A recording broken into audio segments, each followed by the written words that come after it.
cassava cake. So, bali ito yung mga ingredient natin guys. Ito pala yung kasama ko guys. Ito. Bali, fresh cassava itong ginamit ko.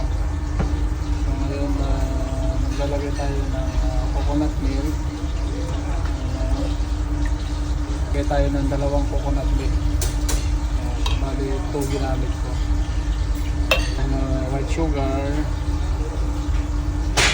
butter, 3 eggs only,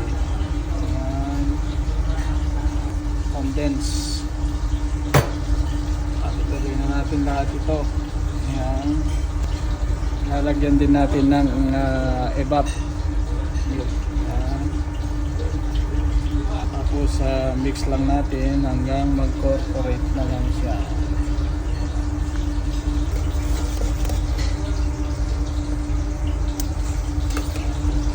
Gaya na. Baking dish. Ayan. So i-transfer na natin dito guys. Dito sa baking dish natin. Ayan. Gagawin natin 2. Okay na to guys para hindi siya masyado makapal. Maganda yung so lalagay na natin sa oven. Ilagay ko para hindi siya masyado marami. Okay guys, see you later na lang. So ito na siya guys ang ating cassava cake. Ayan. Finally guys, ito na ang aking cassava cake. Bye bye.